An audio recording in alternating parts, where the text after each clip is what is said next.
Hello and welcome into the Fog.net podcast. My name is Michael Swain, the Kansas beat writer for 24/7 Sports.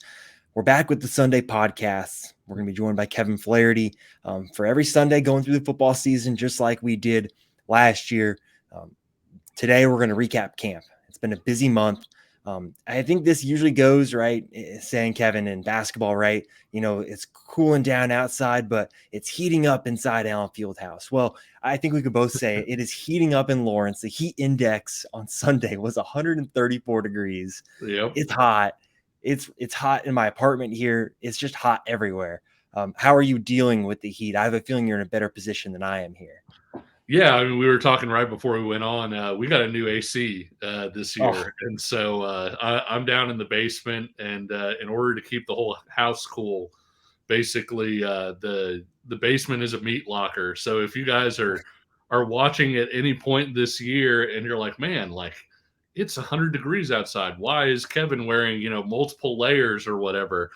That's the reason why. It is really really cold downstairs where we do these. Oh, and then the opposite here for me is I like my desk set up here, but like it's next to some windows and maybe the worst insulated windows in the world here. So it's hot. I'm ready. I've got my TV show tonight, so got to get ready for that too. So we're going to squeeze this in. A lot to get to, Kevin, though. It's been a really, really busy month. Yeah. For some perspective, right? KU started camp on August 1st. They wrapped up camp on August 19th. Over the course of those 19 days, they practiced 16 times. They've varied from shells to just shoulder pads to full padded practices, a good blend of that.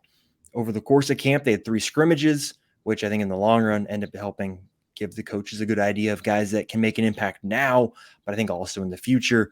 I think we should start on offense, Kevin, and kind of work our way, go offense, defense, special teams, and we'll get out of here maybe in 40 minutes. We'll see if we can do it this time. But let's start offensively, Kevin. What interests you most from the camp perspective on the offensive side of the ball? Well, it's kind of funny. We talked about it heading into the spring. I think the offensive line development, because Mm, you knew what you had at running back. They just needed to stay healthy, right?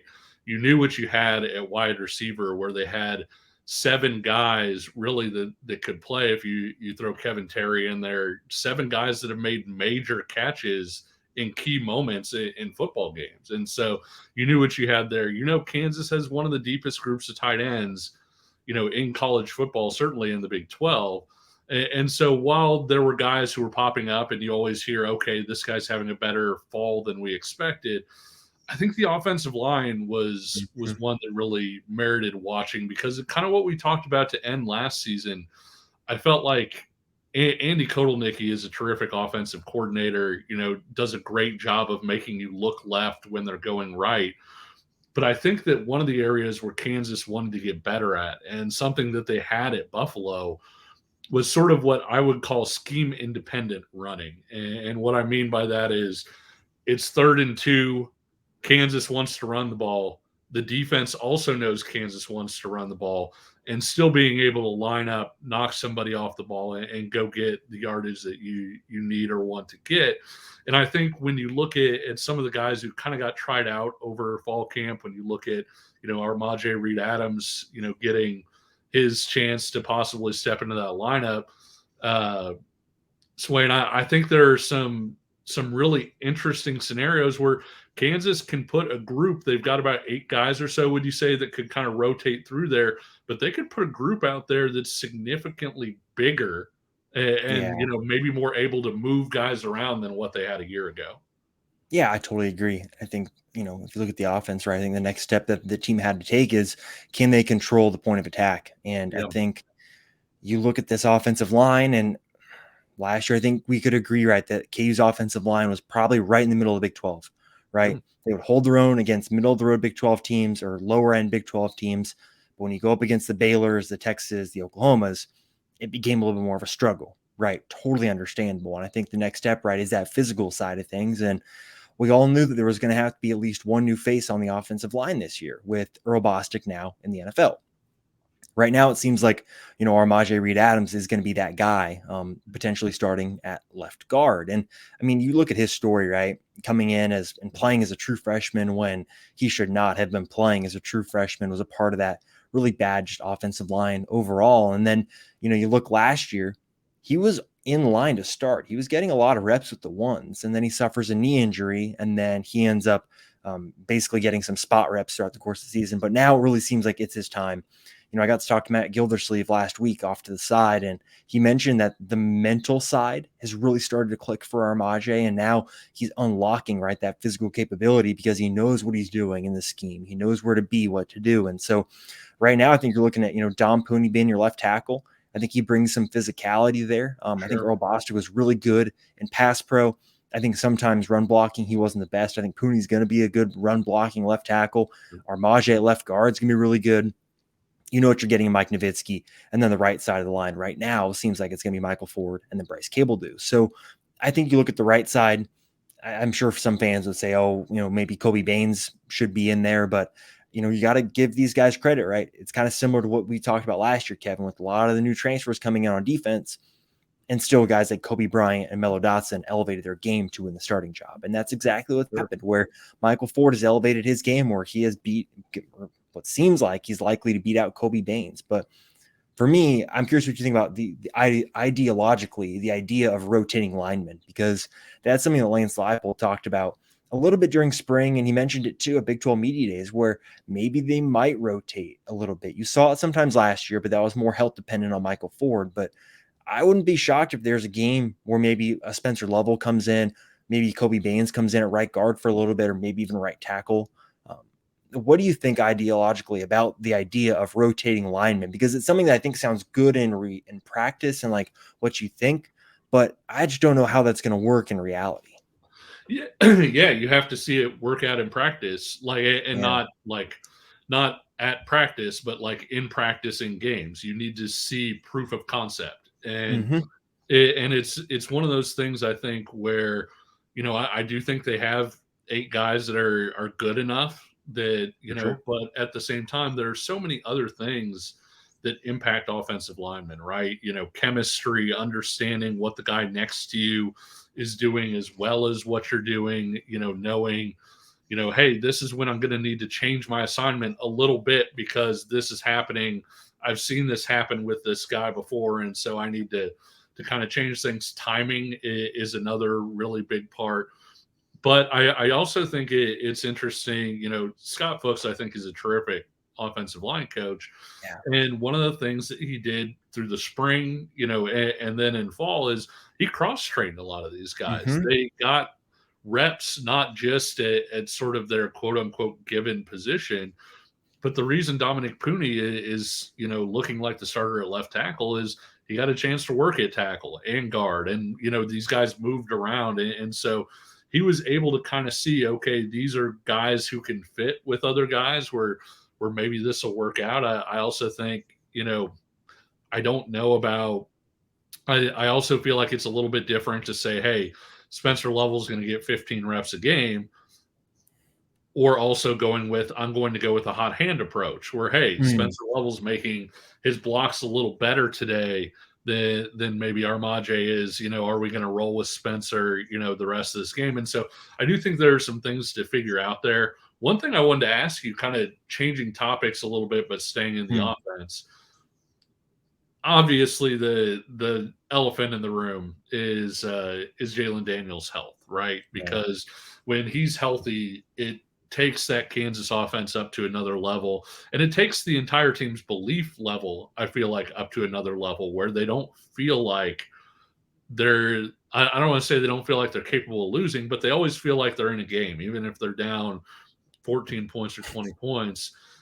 You had a chance to ask Jalen about his injury status and sort of, hey, if there were a game this Saturday, would you be going?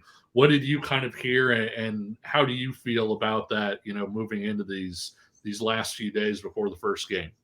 Yeah, I mean, Kevin, look, I struggle with it. I go back and forth on the entire thing, right? Basically, Jalen um, was more or less full go the first couple practices, and then this back tightness popped up, and Yep. on the basketball side, right, we saw MJ Rice deal with back issues all year. Obviously, I think there was other things going on there behind the scenes, but you look at Jalen, right, and you're right, like he is really the straw that stirs the drink for the offense. That's how good he is. And yeah, I asked him at the team's media day, hey, if there's a game this weekend, being yesterday, Saturday, or Saturday for listening to this on Monday, and he said, yeah, I'd play. Okay, cool. I understand why he says that, but also at the same time, I'm like, is he going to say no? I wouldn't play. Sure. I don't like. What do you like? For some reason, like you have to ask a question, right? You have to ask, and I also don't. I'm like, what else is he going to say? And so for me, that's where I'm a little on the fence with it. My concern started out like a 0. I'm probably like a 3 or a 4 right now. We'll see Sure. what Lance Leipold has to say on Wednesday. If he comes out Wednesday and says Jalen's not practicing still, then I might get a little bit concerned because you're getting under 10 days until the start of the season. And I think too, Kevin, I don't know about you, but Jalen's been around, right? And he Sure. knows the offense. And does he need a full fall camp to get rhythm with the guys? Not really, Yeah. but my issue too is he was kind of limited early on during spring practice, and then now is limited in camp. And it's like he hasn't really had a lot of like live reps since the bowl game. And so that for me Sure. is kind of the one area where maybe I'm getting a little bit concerned is just the amount of live reps. But look, if he goes out there and plays a half against Missouri State and looks good, I think everyone's going to forget about it. And it's just one of those issues where it's a back issue. Like you don't know really how it's going to react day in and day out. And Just I have think no idea. yeah, you don't. And so the uncertainty of it, I think, is a little making people uneasy. More Yeah. fans. I mean, at least people I've talked to around the KU program, like it doesn't sound like people are like smashing the panic button yet. But I think it's hard to say, hey, man, the preseason Big 12 Offensive Player of the Year hasn't really been a full go on practice in 2 weeks. Like there's still got to be some level of like, ooh, that doesn't sound great. So I think we'll know more on Wednesday, but I think for this point in time, like I'm kind of like, I don't know. We'll see. And I mean, that's what do you think about it, Kevin? Yeah, that's the nature of back injuries in general, right? Yeah. Like no two back injuries are created the same. There are some guys that, I mean, Larry Bird, basically it ended his career, the back Mm. injuries that he was dealing with. And I know I'm going way, way back in time. I'm just saying that there are other times where guys have back injuries and it limits them just a little bit. And you're cautious with it and everything, and there's a full recovery, and it's not as big a deal. And so I've had some people say, oh gosh, like is he going to be dealing with this all year? And I have no idea, and I'm not a doctor. Even if I had his charts and had Jalen telling me what the issue was, I wouldn't be able to tell you if he would, if this is something that's going to last and last and last. And I do think the good news is, obviously they were being careful with it. Yeah. It wasn't like he was really pushing through it to where you're like, well, he's kind of stretching a week long injury into something that could be a little bit longer. And I'm kind of right there with you. I don't have a huge concern level yet, but you do want to see him take reps heading into that opener. You want to, and not just in the opener, but you want to see him there for a full week's practice, maybe even more, week and a half, 10 days, however you want to put it. You want to see him practicing to where he has that chance to get back up to speed. And I think when you look at Jalen last year dealing with the injury, and it was a totally different injury, obviously. Mm-hmm. But when you saw him come back against Texas, there was a lot of rust to shake off. And so, the Texas game, the K-State game after that, I feel like neither of those games did you really see who Jalen Daniels was. But then, he went through bowl practices, sort of got back up to speed. And the Arkansas game was, I mean, I can't say it's more what we expect because you don't expect anybody to throw for 550 yards or whatever.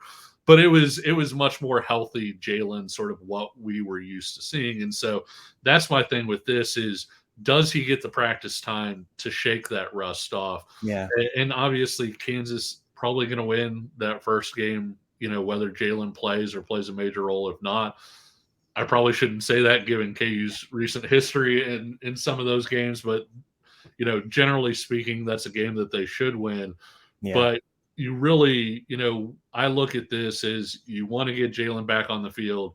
You want him to play in that game so that he is ready, no rust, whatever, when Illinois comes to town, because Illinois has a chance to have one of the nation's best defenses. And I think that that's one of those games that if Jalen's playing, you've got a chance to win. And if he isn't, I'm not saying you can't win, but I am saying that the formula changes significantly.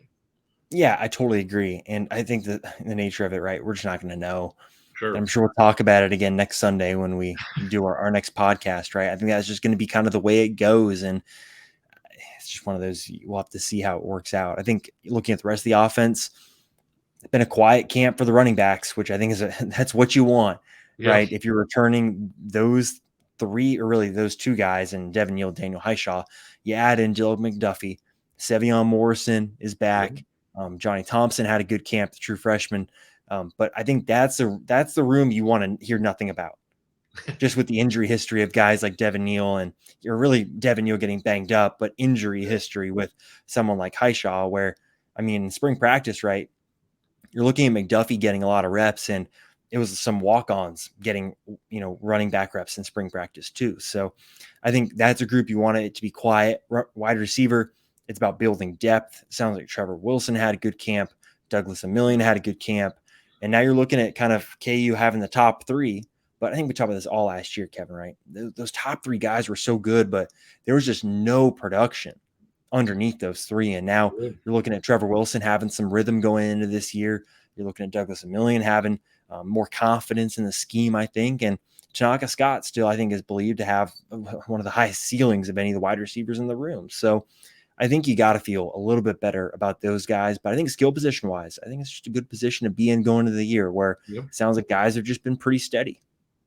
Yeah, and you look at tight end, in addition to that group, you bring back Mason Fairchild, who's, one of the Big 12's best tight ends. You bring back Jared Casey, who I would say, I realize he's a tight end, but I would say he's maybe the Big 12's best fullback, when you look at the way that they use him, and, the way that he leads so many of their big run plays, go behind him. He's able to catch the ball and be on the move and do some things as an H-back type guy, but he's more of an H-back fullback type. And then I thought one of the better pieces of news in terms of, hey, this guy's having a breakout spring. And if you haven't read it, or breakout camp, if you haven't read it, Swain wrote an article on FogNet where he looked at 5 guys that really caught a lot of buzz in terms of, hey, these are guys that had great camps. One of them was Trevor Cardell. And I think that's a really big deal, because I do think he brings something a little different than the other guys. Mason Fairchild, maybe a little bit more balanced, classic tight end. People forget Trevor Cardell was a high school wide receiver, lined up on the outside. Yeah. And so I think 2 years ago, you looked at Cardell and you said, man, this is a guy that really has a chance to impact games down the seam and do a lot of things that way. And if Cardell plays the way that it was reported that he played this fall camp, he's going to be in that rotation, and he's going to have a chance to create some plays in the passing game too. Yeah, and he's one, right? You saw it last year at times, right? I think the Duke game, you showed it, and he's a guy that I think this is 2 years in a row now where it's been, hey, he looks good in camp, and it's just a question of, all right, can he kind of, spring that into a good season? And obviously, it'll be hard, right? You've got two guys ahead of you that are established starters, have the trust of the coaches, and it's just about taking the next step. So I think that'll do it for offense. Let's swap over to the defensive side of the ball, Kevin. I mean, for me, like going into camp, the biggest question was defensive line. Yeah. And I feel a whole lot better about it right now than I did July 31st. And I think for me, a lot of that revolves around the camp that the defensive tackles have had. Yep. Devin Phillips has played really well. He's got a crazy story where, I think when he came in, he was like 340 pounds and dropped a bunch of body fat over the summer and over the kind of the period between kind of January now, dropped a lot of body fat, and it's just an explosive player. Matt Gildersleeve told me has about 80 explosive actions in a full practice, and the next best would be 60. So he's a guy that's come on. He's been the real deal, exactly what the coaches want. I mean, you look at guys like Tommy Dunn, DJ Withers. I mean, we talked about them all last season, right? Guys that were kind of developing behind the scenes, getting 15 snaps a game. Both of those guys seem ready to take the next step. If Gage Keys can stay healthy, he's another one that brings great length and athleticism. So like the defensive tackles for me, I feel a lot better about. You look at Jeremy Robinson on the strong side, and you look at on the weak side then too, right? Austin Booker, I think, has had a great camp. Yeah. He's another one that's really changed his body. He was about 230 pounds when he got to campus. He's about 245 pounds now. He looks a whole lot different now than when I saw him play in spring practice. And so I look at this defensive line now, and right, Kevin, I think we talked about growing pains and how this offense or the defensive line could have growing pains. And I'm kind of coming around on it to maybe where the growing pains, maybe they won't be so bad. I think it's a group that I'm starting to be a little bit bullish on. Yeah, and I love the stat on the explosive plays for Phillips, because I think when he came in, the word was, he would absolutely wreck somebody, for a play or two, but, being 340 pounds, it was tough for him to keep that up sort of in longer, in longer bursts. And kudos to him for changing his body, for getting to the point that he can do that consistently as much as he's able, because I'm not sure Kansas has another nose tackle, like him. I mean, in terms of not just the size and the strength, but the quickness and the feet that he displays at that size. He has a chance to be a really huge part of this defense. I thought the Booker thing was fascinating, because I think if you would have asked me going into the spring, I would have said, well, a defensive tackle, they're probably going to start both transfers, right? It's going to be Devin Phillips and it's going to be Gage Keys, and it's going to be Tommy Dunn and DJ Withers behind him. And it was a big deal for those guys to kind of step up over the spring, especially Tommy Dunn, where you said, wait a minute, like Tommy Dunn may be that other starter. Heading into the fall, I think we were looking at it, and the biggest question mark for me was, okay, who's the defensive end opposite Jeremy Robinson? Because Jeremy Robinson is a guy that has NFL ability. He flashed that at times last year. I think the hope is that he becomes that guy more consistently this year, especially with the starting spot where he's not rotating about half and half. And so to hear that Austin Booker now had one of the best fall camps, when you add the spring to what they did in preseason camp, I think the defensive line, the buzz could not be better in terms of, hey, these are question marks, major question marks, and hey, maybe there are some answers there. And I do think, depth is going to be a question, especially you look at, I realize I keep bringing up the Illinois game, but Brett Bielema's personality is he's going to line up and he's going to run that ball at you 45 or 50 times. And if you can't hold up, you're going to lose that football game. And so I think that's going to be a really interesting early test for this group is, hey, how did they hold up in that situation? And I think, while it sounds like, hey, there aren't as many holes in that starting lineup or that starting group as maybe we thought initially, I do question, hey, is that quality depth going to get there in time for something like that? Because having BYU so soon after Illinois, if Kansas struggles to stop Illinois, I think you really start to ask questions about that BYU game a little bit, because BYU is going to line up. I think they've got a 240-pound tailback, and they're going to line up and run the ball at you. And so if they show up well in that Illinois game and they hold their own and everything, it really changes the outlook of sort of that September and that first month for KU, I think. Yeah, I totally agree. I mean, I'm sure we'll talk about this next week, but like that Illinois game for me is like so important.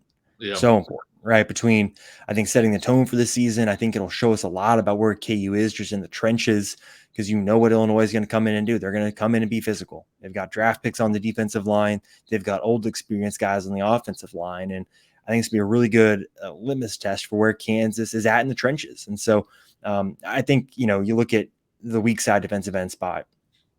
The depth chart will come out not this Monday, but next Monday. And, Hayden Hatcher probably will be like listed as a starter, but he's kind of been banged up over the course of camp too. So he's one that even if he's a listed starter, maybe Austin Booker does get, half the snaps in the opener. I mean, we'll have to see. And obviously I think the game state will determine some of that. I think you look at the second level, Yeah. Another transfer. I think generally, like you're looking back at this transfer class, and I think you look back at this time last year and that transfer class that they brought in, eh, meh, Yeah. right? You look at some of the guys on defense they brought in, just kind of meh. I think they've hit home runs right now. You look at the defensive line transfers they brought in, and then you look at someone like JB Brown, who's been incredible in camp, just incredible. A guy who is really athletic, really strong. Matt Gildersleeve, and I keep mentioning him, but he was really interesting this past week where he brought up a story with JB where, I asked him, hey, I've heard he could squat 600 pounds. And Gildersleeve's like, yeah, he can, but we don't want him to do more because he's at the point where he creates so much force and so much violence in the way that he hits that you don't want him getting stronger where maybe it puts, ligaments and soft tissue stuff in danger. And he Sure. talked about how JB, they do a lot of velocity stuff. It's not like percentage of max. It's more velocity, the speed at which you move the weight. And he said that JB Brown speed squatted 600 pounds, which if you've seen JB, he's like 6'2". I don't have his weight in front of me, but I guess probably 220. And he's squatting as much as Tommy Dunn. It's Yeah. it's insane. It's just insane. So he's someone that I think is really going to be a big part of that linebacker room. And I think he's just such an upgrade over Eric Gilliard or Lorenzo McCaskill last year. I think he's someone that's going to be a big time player for KU at that linebacker spot. Yeah, it's interesting and I don't know if we've talked about this before, when you look at stuff that basically correlates from recruiting to success at the college level and ultimately the NFL draft, Mm-hmm. it differs by position, obviously, but the position where 40 time most correlates to success, which I think would surprise a lot of people, is at linebacker. And, if you really start to think about it, it makes sense in that a linebacker can't make a tackle if he can't get to the play. And when you look at a guy like JB Brown, and I have no idea what his 40 time is, but he puts on tape that he can run. Like he's an athletic guy. I think that's something that this Kansas linebacking core could really use. Obviously, Craig Mm-hmm. Young's one of the fastest guys on the team. He can really move, but they ask him, you can call him a linebacker, but really he's kind of a jack of all trades type guy. He's not a traditional linebacker in that sense. And I think when you look at the traditional linebackers, they really could use a guy that can run around and fly around. And you look Mm-hmm. at the most successful, KU linebackers over recent years, Ben Heaney, you look at Joe Deneen, guys like that. Those guys were all running sub 4.6. And, you look at Brown, I don't know if he's going to start or not. They've got all those guys back. And so that's a little bit of a challenge to break in that group. I think Taiwan Berryhill runs really well. I think he just Mm-hmm. needs to be more consistent. But I do think that whether he starts or not, he's going to play starter type reps this year just because Yeah, they can yeah. really use his skill set. Yeah, well, and the thing too, I think that's so great. And you mentioned how Scott Fuchs cross trains. Well, that's Yep. what Chris Simpson did this offseason, where Tywin got a lot of reps at Mike linebacker, right? Yep. Spring ball was about, hey, Tywin, you got to learn the Mike spot. You have to learn the Mike spot. And he did. And then now he's ready to be the Will, or he could be the Mike. And what that allows you to do is Rich Miller no longer has to play 90% of the snaps, Yep. which I think evolving this defense is going to mean getting more athletes on the field. And I think for as smart as Rich Miller is and as good of a feel he has for the defense, he's not a top tier athlete. And I think what having someone like JB Brown on the field, in addition to Taiwan, what that does is it gives you better athletes and guys that can go cover more ground, where realistically, I think you could see Craig Young, Taiwan Berryhill, and JB Brown on the field at the same time this year, Yep. right? I think you're going to see that probably a good amount. And as a result, there's going to be so much more team speed at that linebacker spot, which we talked about, right? KU need to be better at stopping the run a lot last year, a lot over the summer. Well, one of the ways they can do that is right to your point, Kevin, guys that can just get to the ball. Yep. Just get to the ball. Yeah. And that's what they've got now. And so I think that makes me, again, feel a little bit better about maybe where some of the improvement on defense could come from is just look, they replaced two guys that had stone, cinder blocks for feet. And with a guy like JB, who is a good athlete, not maybe Craig Young, but a lot more like Tylen Berryhill, maybe a little bit better than him. So I just think overall, you're looking at the team speed at that linebacker spot getting a lot better when you can put Berryhill, Brown, and Young on the field at the same time.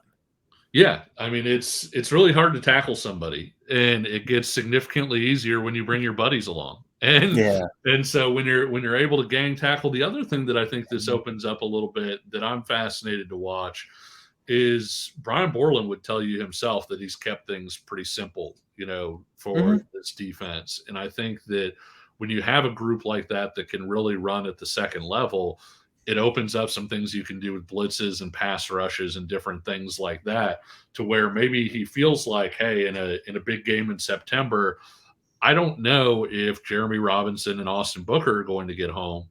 So why don't I go ahead and send a little extra help? We saw them use Craig Young a little bit as a Mhm. pass rusher at times last year. Having that much more speed, it just opens up a lot more things that you can do in terms of the pass rush and different calls and things that you can make. The other thing I thought too was, and this will seg into the secondary a little bit, when people would run things like bubble screens or sort of sideways screens to get on the outer levels of the defense, the corners needed to play more physically, I thought, last year in those Mhm. situations. But the other thing was Kansas's linebackers weren't getting out there to help, and I think that this will help those defensive backs out in a little bit in those situations where people say, "Hey, you're putting a bunch of guys in the box to try and stop the run. We're going to throw it out here and bet that you can't get out here to make this play." And Kansas is going to have more guys who are capable of making those plays. But speaking of physicality at defensive back, what uh, what was the word on the cornerback position in particular? Because you return two starters, but Yeah. also they go out and get Demarius McGee. They've got some other interesting guys kind of in the program, and so how did you hear that kind of played out? Yeah, I think as expected. So for me, I look at it, right, and you've got Kobe and Melo coming back, and I think for them, the big step forward is consistency. And I think you saw a huge jump between 2021 and 2022 in that regard, right? I think we could all say that they probably went from I whatever, like I can't think of like percentage numbers, but like 30% consistency to like 55 or 60% consistency. I feel like it's probably a good measurement of where it was at. Well, now I think it's about taking that next step to being like 85% consistent. Yeah, And it sounds like Kobe's really taken that on. Melo doesn't talk very much, so it's harder to maybe get a feel for what he's thinking or what he's doing, which is totally fine. It's his personality. It's who he is as a human. That's cool. sure. But I think something that Jordan Peterson said that I thought was really interesting is the fact that they can now go really far into the schemes. And hey, when it's this coverage, you need to focus on this and this. And you now have a better feel for when to take a gamble and when not to take a gamble. Yeah, And I think that allows you to have a lot more consistency when this is not the coverage and not the game state to take a gamble here yeah, versus this is the time. And so I think that's the improvement. I think McGee had a good camp. He's still going to be behind, right? Melo and Kobe, but you're looking at him having 3 years left. I mean, this year is yeah. about provide depth, quality depth, and we'll have to see, right, what happens after this year. But if one of the guys leaves, great. You've got another guy that can step in because Kalen Gervin, too, I believe is entering his last year of eligibility. Who the heck knows nowadays with the COVID stuff? Like I still struggle with that, but I think Yep. it's the room overall that I think consistency is going to be the big next step. And I guess just the talk has been that they should be closer.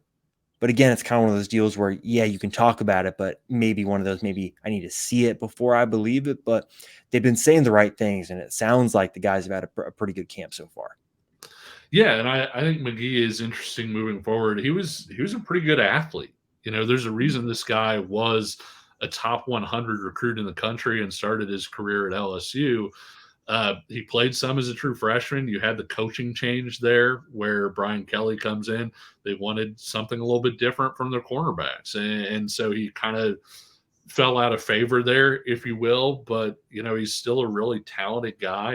And I think the fact that Kansas returns those guys who have not just played a lot of college football, but done it in the Big 12, where it's Mhm. very tough to be a Yeah. cornerback. You're getting challenged a lot. And so to have that in front of McGee, where he doesn't need to be, all everything right away. He doesn't need to be Devin Phillips, and Mhm.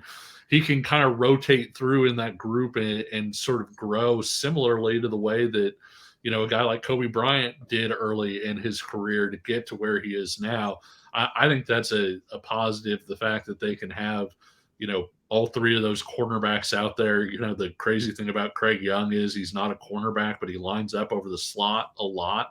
So he's almost like a nickel corner who is the size of a linebacker. But to have those guys back is a real positive. And then Mhm. moving forward into the position that I think may be the best overall position on the KU football team in terms of not just the starters, but the depth, the guys they're bringing in, and shoot, even the 2024 class, that Mhm. safety group, I think, is really strong and deep, and has a lot of guys there too. Yeah, I don't agree actually. Oh Maybe I'm wrong. I don't really rate Kenny Logan. Maybe that's a hot take, no, but it's not. we'll It's not a see. hot We'll take. see. Like I would pick. So I think I'd pick other positions before I'd pick the safeties. Honestly, just for me, like I think OJ Burrows is a good player. I think his development is really fun to watch because I think physically he's Sure, gotten so much stronger, so much more confident. I and think he's he's a so really good smart. player. I mean, Yeah, you don't set the IMG interceptions ranking, yeah. record without knowing what you're doing. And so I don't necessarily rate Kenny Logan. I'm a little higher on him than some people based on the fact that I thought he was really good 2 years ago. Last year, the jump that we thought would or should happen didn't happen. Yeah. And if it did, he No, would, let's be clear, if it did, he wouldn't be at Kansas this year. He would that's be in the fair. NFL. If he had the year last year that a lot of people Yeah. thought he was going to have, I rate Marvin Grant. I think Mhm. that he's a really good player. I think Logan. I'm not down on him necessarily as much as like this is our chance to see whether he rebounds or not. But I'm talking like not just the two deep even. I think when you go into the three deep, you have a guy like Purdy you brought in a couple classes Mhm. ago that I thought could really really play. I think Mason Ellis is going to be a good special teamer sooner Yeah. rather than later. I think when you look at again that 2024 class and the safeties that they're bringing in that group, it's not necessarily hey these starters are as good as other positions because I Mhm. agree with you. I think if you're looking at hey these are the top three guys. There are other positions that are stronger than safety. But I think the fact that you can go three deep or maybe even four deep in some cases with quality players over the next couple of years, I think that's where I believe the strength lies in that position. Got it. Okay. Yeah. We'll I, see. I think you We'll still see. I'm disagree. no, yeah, I'm still in the we'll see. I'm in the we'll see with the other guys they have. Like I think you're right. I Sure. think Mason Ellis, this is the year for him to be a special teams guy. That's great. I Yep. think Caleb Purdy, right? Can he be on the travel roster? Can you do that? Obviously, I think Andrew Russell, the walk-on former transfer from Michigan, who also played lacrosse in Michigan. He's a guy That that's going to travel. He's going to be a special teams guy all year, and that's what KU needs. KU needs more got guys that are Nye and just going to Hubbard, and be. you just have a lot of guys. I think. Yeah. And Yeah, that I think Dye's the one that I'll watch to see what sure. happens with him this year because he's the one that had a really good camp or really good spring, I should say. Um, but now it's a question of right, well, where does he fit? Right? Is he behind OJ? Is he going to be on the boundary? Because then if so, then he's probably behind Kenny and Marvin. I think for me, I'm really interested to see just what the snaps look like between Kenny Logan and Marvin Grant because Sure. I think Marvin brings more athletic pop than Kenny. And I think Kenny brings you, I think just being experienced, right? Being around the block, he knows where everyone should be. The leadership side of that, I think that's really important. I do not want to discount that. But I would say that if we're going to talk about the Kansas defense evolving and getting more athletic, I think Marvin Grant is the type of person that allows you to do that. So I think it's just kind of two different ways of thinking about what you want from that boundary safety spot where do you need the leadership? Do you need the experience? The guy that's been around the block. If so, cool, then Kenny should play a lot. Do you need more athletic pop there at the boundary spot? I think Marvin Grant showed over the course of the second half of last season that he has the ability to play in the Big 12 level. I think he really grew in as the season went on. And I think that's one of the things where I just going forward, I think you'll see Kansas really prioritize winter portal recruiting and then get more long-term projects like a Dylan Brooks in the summer. Because asking a guy to come in the summer, can't be the first time he plays on the defense and expect him to make an impact in the first 4 weeks of the season, that's really hard to do. So I think you're going to see some changes long term, and I think this is a season for Marvin Grant where let's see. I'd love to see him get some more playing time because again, if we're talking about KU taking the step athletically, I think it's him. That's the next step, right? And then after that, I think you're right.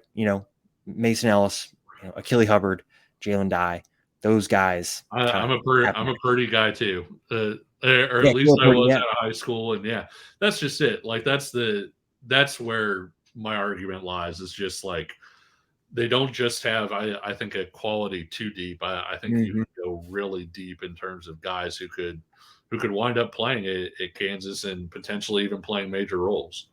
Yeah, for sure, for sure. And I think that's the case right now with I think the entire defense, right? You look at the pipeline, if you want to call it, right?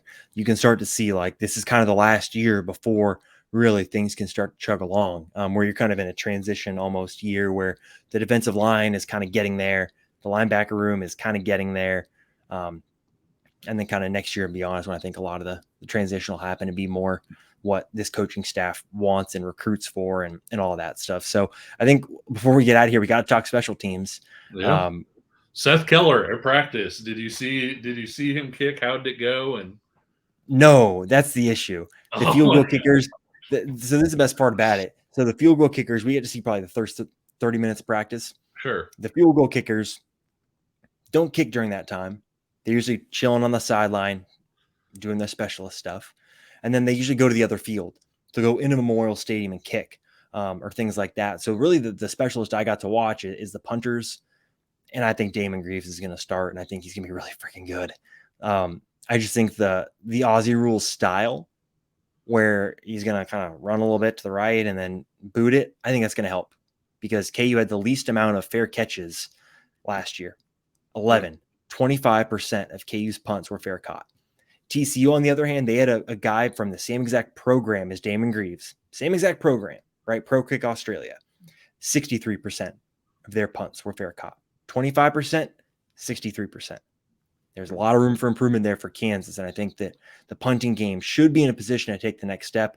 Field goal kicking wise, we'll just have to find out because I have no idea. And obviously, I mean, Keller's a proven kicker, at the college level. So I'm not too worried about any of that. It's more just sort of, man, like there's no buzz, and this was one of, I think when we saw all of the different transfers, this was a guy that maybe we circled and put an exclamation point by in terms of, hey, this guy he's going to step in and start it and play a major role right away. Because as bad as the defense was last year, I think they were 102nd in SP plus in defense. They were 126th, I think, in special teams. So they were even worse on special teams than they were on defense. You bring in the guys on the field, off the field, obviously, the addition of Sean Snyder, who has been around some awfully good special teams units and has coached that really, really well. You're hoping, obviously, everybody's hoping, hey, Kansas is going to be really good on offense. The defense is maybe going to take a step forward. I would say that, while you want the defense to take a step forward, while I think it possibly will take a step forward, I think the easier jump might be to go from as bad as they were on special teams to become even like a middle tier special teams group. And the other part of that formula, I think, too, is us sitting here talking about the program's increased depth, right? Because that factors in huge on special teams. On kickoff coverage, are you playing a starter who's already played 80 snaps because you have to get his athleticism out there? Are you playing a walk-on or somebody who has no business being out there? And I think that sometimes when your program lacks depth, you wind up on on either end of that, where maybe you're playing too many starters, too many snaps. But the flip side of that is if you don't, the guys that are out there maybe aren't good enough. And I think that Kansas has athletes sort of at what you would consider the second level of the program that could fill out a lot of those special teams units, and they could be more athletic and have better guys and everything out there on special teams this year than they did last year. Yeah, exactly. Look, I think it's the point now where don't lose games on special teams. Yeah. Don't lose games on special teams. They lost the Baylor game because the punter was terrible. And, they shanked a punt out of bounds and just gave Baylor 2 short fields, and all of a sudden they're up 21-0 or something like that. You look at the TCU game, multiple kickoffs out of bounds. TCU started several drives from the 35-yard line. That can't happen. And then you look at the K-State game, right? O.J. Burroughs fumbles the ball on a punt. He muffs the punt right inside the 5, and K-State scores a play later. Don't lose games on special teams. Just be middle of the road. Be middle of the road. Can you be 75th? Can you be 60th? Like, you're not going to lose games that way. Like, just be decent. People don't think about it because of what the final score wound up being. Kansas was within 2 touchdowns of K-State and Manhattan in the 4th quarter last year. You take away the O.J. Burroughs play where you give up a touchdown, you're within a touchdown of K-State in Manhattan, and all of a sudden, all of that pressure is on K-State. It's not on Kansas at that point because K-State's playing at home. They're playing for a chance to go to the Big 12 title game. It's a different game in that situation if you just don't have that play. And I'm not trying to hammer on O.J. Burroughs, who I think is a terrific player and, is going to be really good. I'm just saying you eliminate those just back-breaking special teams mistakes. I think that Kansas can compete with teams that maybe even people don't believe that they can compete with. Yeah, right. And I think you got to look too. I mean, geez, for that play, right? They start inside the 5 and they score the next play. Like, I think then KU went down to score. Like, you're talking about you're talking about them being down 14. Well, if muff punt doesn't happen, that's 7 points. And say KU's offense had gone on to score that drive, you're talking about technically, right, a tie game, and it's all hypothetical, whatever. But these are plays that are big momentum plays in the game. Can you trust your field goal kicker to go out and make a 30-yard field goal? Right? Like, these are certain things that just will help you win football games and help you stay in football games. And so I think generally, right, it's all about kind of widening the margin for error, right? Especially on a schedule like KU has this year where it's a tough schedule, right? They play a lot of good teams. Can they widen that margin for error where the offense doesn't need to be perfect and the defense doesn't need to go force 3 turnovers in a game to be in the game?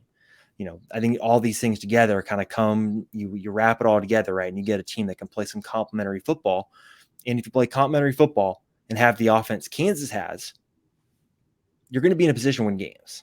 And so I think it's, it's talking season. So you can say things like that. We'll see how it plays out. But I think they're right. Those are some of the things that if Kansas can't put these things together, if they can stop the run a little bit better, if they cannot give up so many big plays through the air, they cannot lose games on special teams.